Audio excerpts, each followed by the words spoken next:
2 Samuel chapter 11, verse 6. And David sent to Joab, saying, here, turn the page.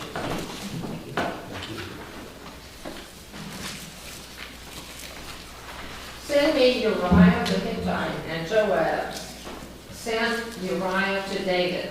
And when Uriah was come unto him, David demanded of him how Joab did, and how the people did, and how the war prospered.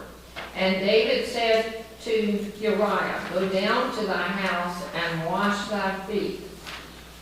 And Uriah departed out of the king's house, and there followed him a mess of meat from the king. But Uriah slept at the door of the king's house with all the servants of his lord, and went not down to his house. And when they had told David, saying, Uriah went not down unto his house, David said unto Uriah, Camest thou not from thy journey? Why then didst thou not go down unto thy house? And Uriah said unto David, The ark and Israel and Judah abide in tents, and my lord Joab and the servants of my lord are encamped in the open fields. Shall I then go into mine house to eat and to drink and to lie with my wife? As thou livest, and as thy soul liveth, I will not do this thing. Story is told of 3 women who were in a car accident and they died and went to heaven. And when they got to the gate, Gabriel told them, well, there's the law in heaven is you can't step on any ducks. There are a lot of ducks in heaven, and you can't step on any one of them. And true enough, they enter the gates, and there are ducks all over. And so if you step on one of these ducks, you'll be chained to the ugliest person you've ever seen. But the rest will just stay here in heaven. So they say, okay. And, they're going on their merry way, and bam, one of the ladies stepped on a duck, and immediately she wakes up with the ugliest man she'd ever seen, chained to her arms for life in heaven. Next thing, the second lady steps on a duck, and bam, same thing happens. The third day, the third woman is excited. Oh, I'm stepping in the duck. She goes on for a while, and all of a sudden, she wakes up one morning, and bam, there's a guy chained to her wrist. And she said, well, what happened? What did I do? I didn't step on any duck. And the angel told her, well, the guy stepped on a duck. And then she realized she was the prettiest person in the world. You missed it, didn't you? Yeah. But such was not the case with Bathsheba. The Bible describes Bathsheba as a woman with stunning beauty. There are 2 incidents that are the most famous in David's life. The first is his classic battle with Goliath. Everyone knows that one. Even most non-Christians know the story of David and Goliath. The second is his battle with Bathsheba. Now, David won the battle with Goliath, but he lost the battle with Bathsheba. But actually, he wasn't really fighting Bathsheba. David was fighting himself, his own nature, his own temptation, and he lost that battle. Truth is, things are a lot worse than it was in King David's day. Today we're bombarded with, every day we're bombarded with a lot worse than David had in his day. The media bombards us, the internet, our daily surroundings. We're bombarded with sexual temptation, pornography, lust, and evil, and things that were taboos in the 60s, the 70s, the 80s, are everyday mainstream today. Pornography is destroying the innocence of our children and our young people. Adultery is demolishing marriages and family relationships.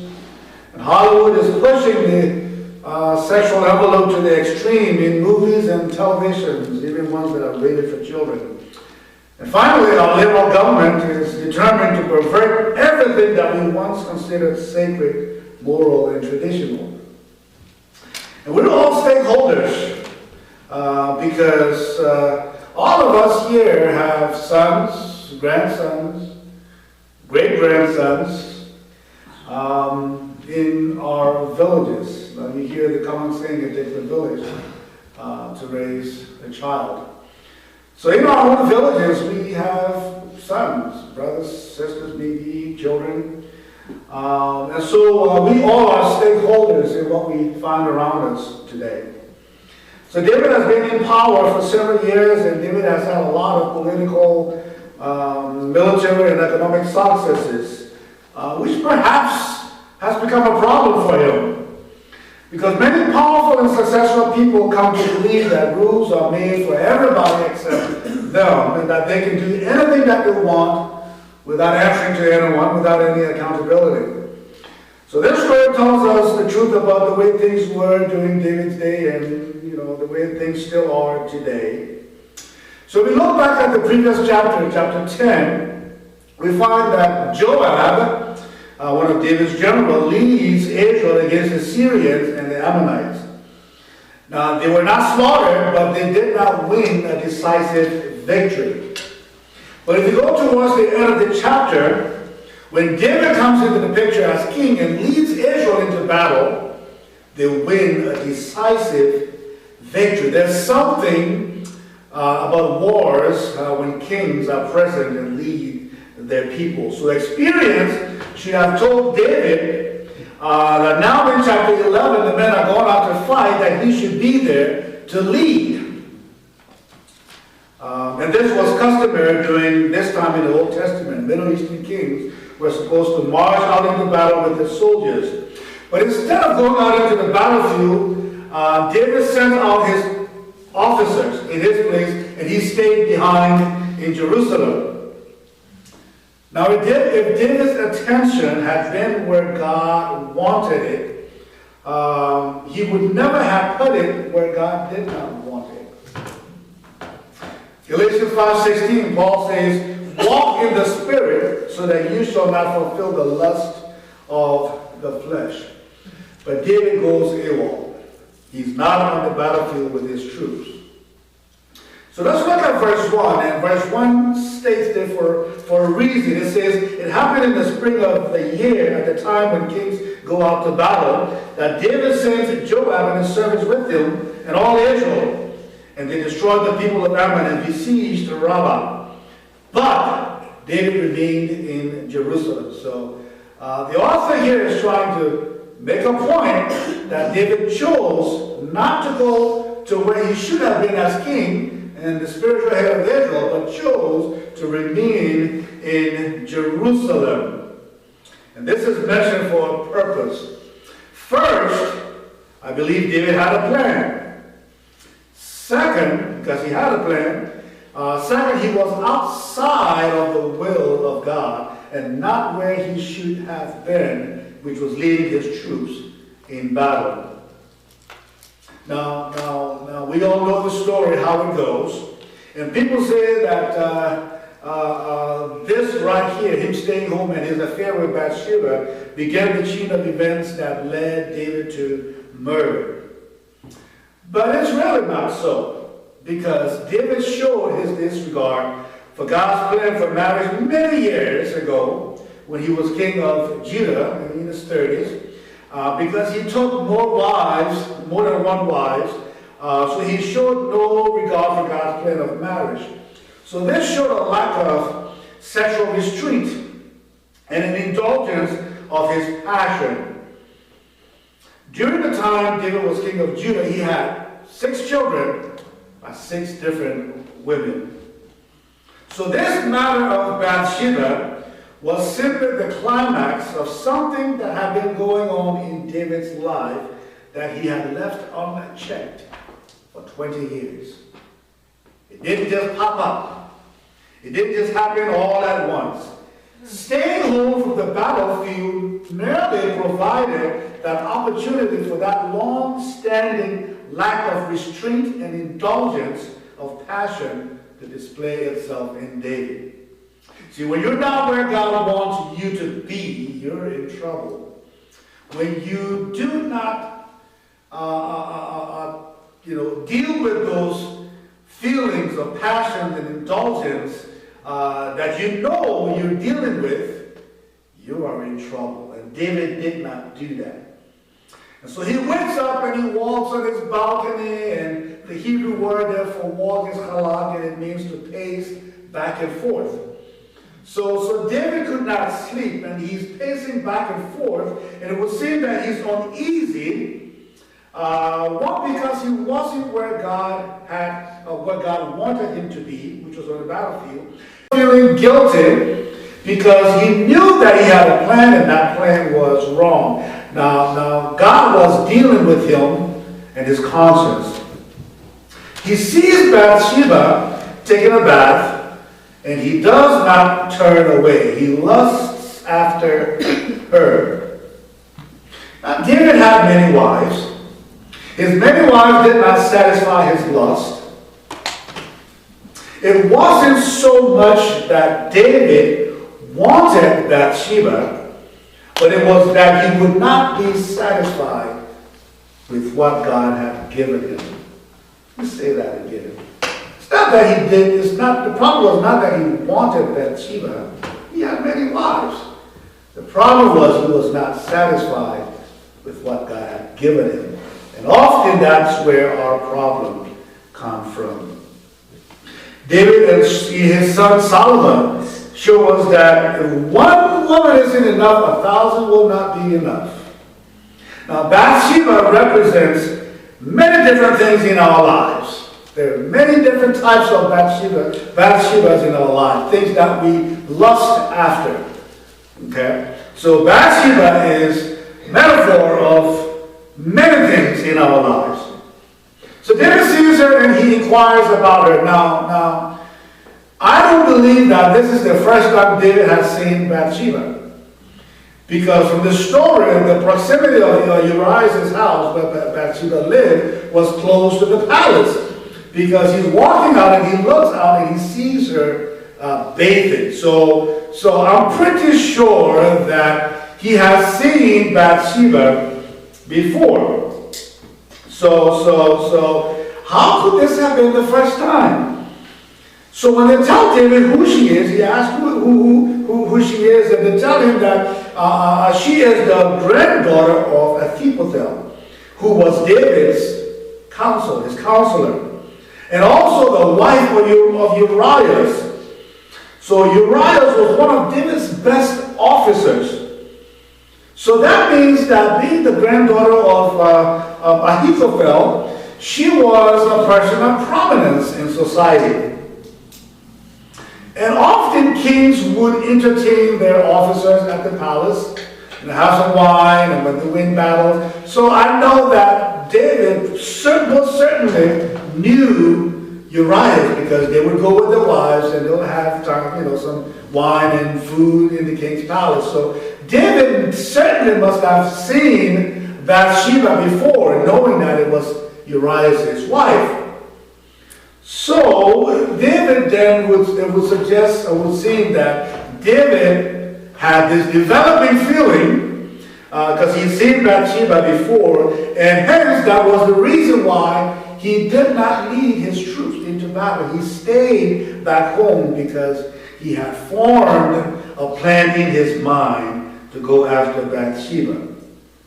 And so he ignored every warning and every way of escape that God said before him, and he lay with Bathsheba. David knew this was wrong, yet he did it. And you will wonder, why in the world would David do that? It's kind of hard to explain David's thinking here because he really wasn't thinking. So he acted on feeling and impulse instead of thinking. So David here adopts the world's understanding of the purpose of sex, which the world sees as primarily the pursuit of a pleasurable experience and not the cement that bonds together a one-flesh relationship. So because he didn't get caught in the act, doesn't mean that he got away with it.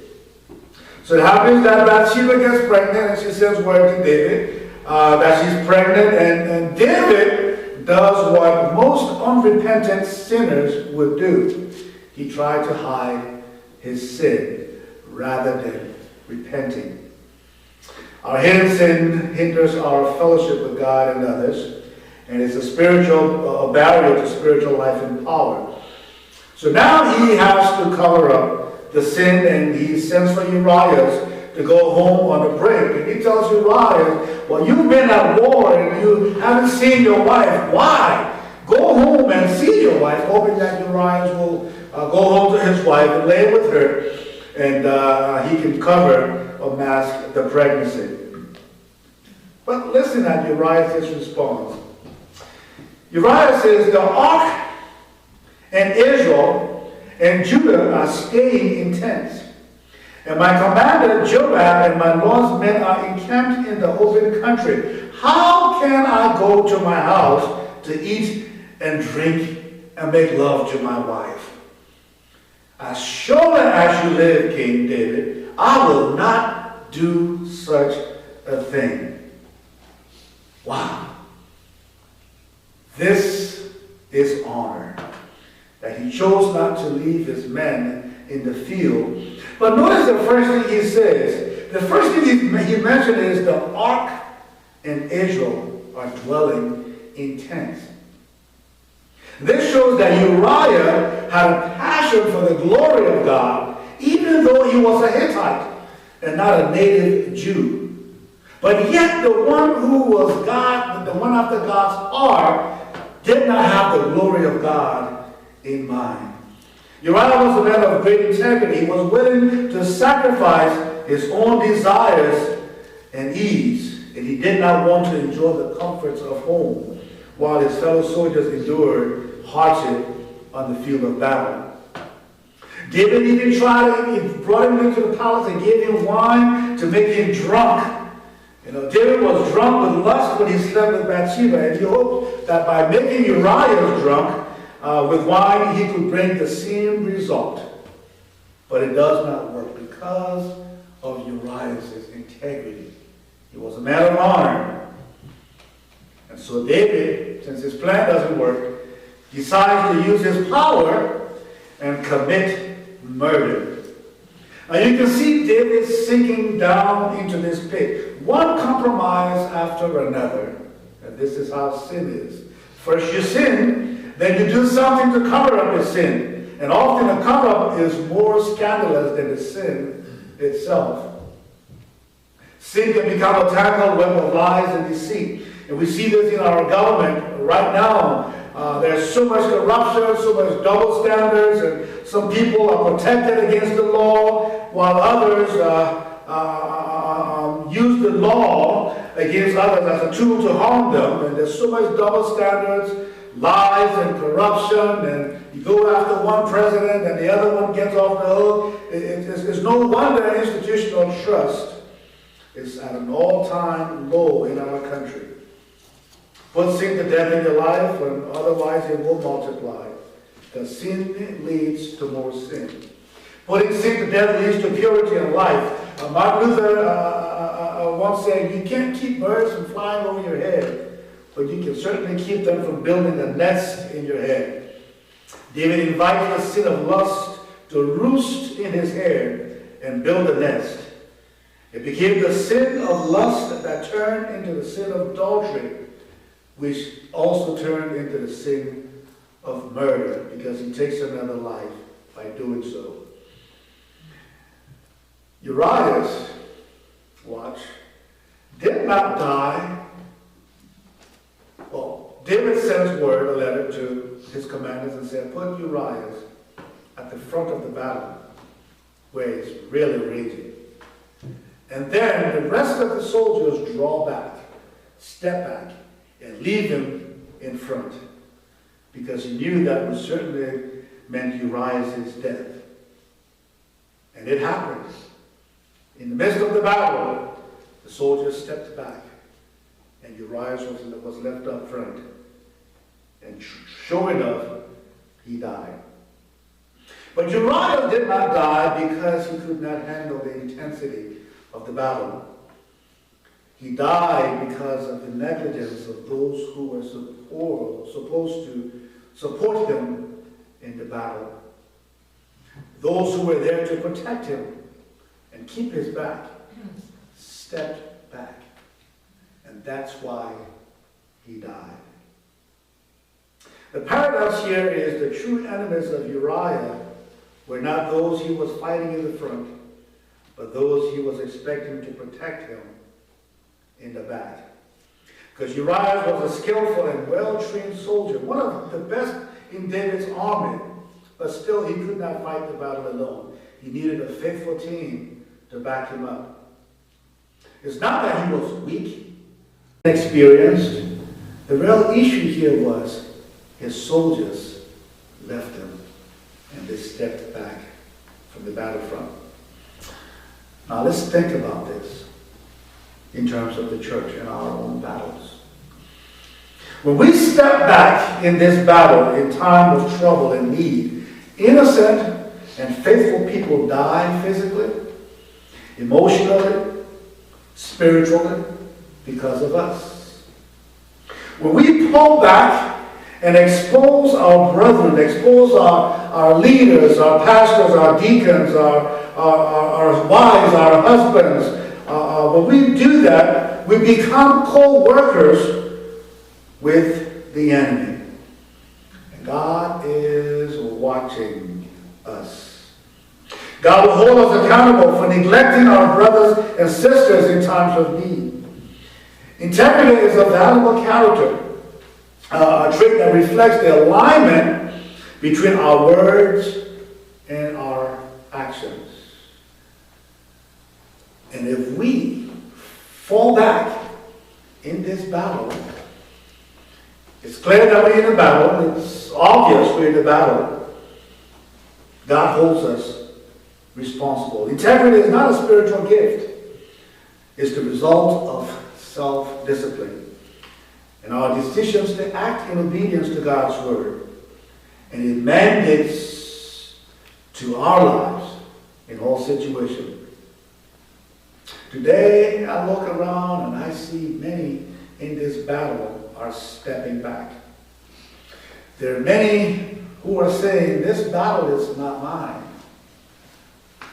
I can afford to gain some negative reputation by fighting or by speaking out against evil. And so we're stepping back. Maybe we've taken that, I don't care approach. Or maybe it's that particular battle is not directly at our front door. But we're stepping back. And we're not speaking out against evil. And it's astonishing to see how the world today simply just do whatever it feels good to do, rather than fight off that desire with our minds, with our hearts, with our conscience. It's only a child that is ruled by their emotions. Adults are guided by our conscience and our intellect. How about us, though? Like David, sometimes instead of being at war with the enemy, we fall into sin because we are in the wrong place and doing the wrong things. So before we point a finger at David, let's just take a look at ourselves. Are we on the battlefront with the rest of God's soldiers? Or are we stepping back because we have other plans? We're comfortable at home instead of being in battle. And it's interesting to know that David was better while he was a servant than when he was a king. Why do you say that? Well, as a servant, he feared to kill Saul, who was his adversary. But becoming a king, he did not hesitate to kill his most faithful